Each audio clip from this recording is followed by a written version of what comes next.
Hi. It all started in Toronto where a hardworking manager named Yin Li thought he had balanced work, family, and taxes perfectly. He held two senior roles at a busy car dealership, general sales manager and financial services manager, earning around $110,000 a year, including healthy commissions.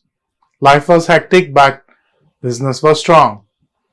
Trouble began when Mr. Li filed his tax returns and claimed employment expenses, which were about $55,000 one year and $50,000 the next.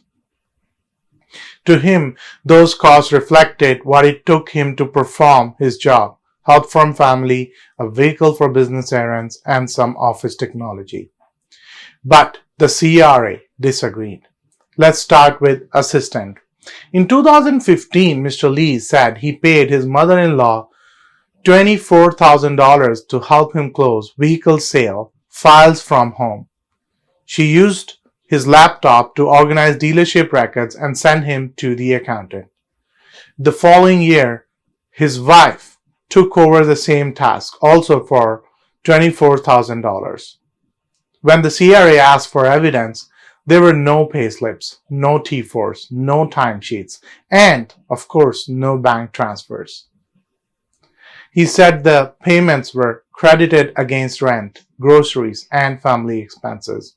In 2016, the money was simply deposited into the joint bank account already he shared with his wife.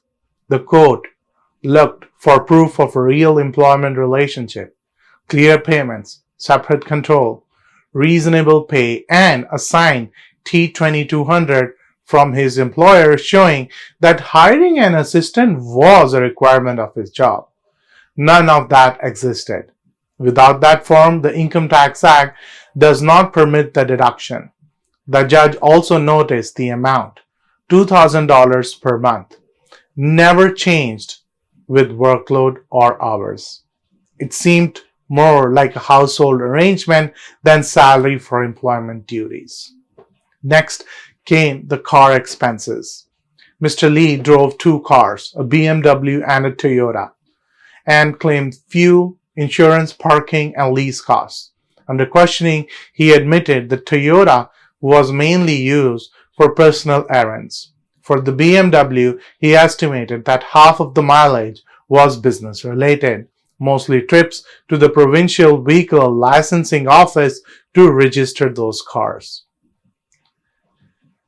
Unfortunately, there was no mileage logs, no receipts for fuel or parking, and again, no signed T2200. His T4 already included a vehicle allowance, so separating personal from work use became impossible. Finally, the office supplies, an Apple Watch and a MacBook. He considered them tools for work, but the court viewed them as capital assets with long-term use, so they were also not deductible as regular employment expenses. So, unfortunately, piece by piece, each deduction fell apart once the court examined the evidence. The CRA's reassessment for both years were upheld. For anyone working as an employee or managing their own corporation, there's a clear takeaway. CRA focuses on proof. When you claim employment or vehicle expenses, keep a mileage log, maintain receipts, and ensure that required forms like T2200 are signed by your employer. If you pay a family member for genuine work, treat it like any other employment, with contracts, records, and proper pay slips. At Cloudiverse CPAs in Burnaby, we help employees, professionals, and incorporated owners build this kind of record-keeping system early. So, everything is in order before tax time. Think of Cloudiverse as your Google Maps for the tax world, guiding you through vehicle logs, payroll setup, and corporate tax planning step by step.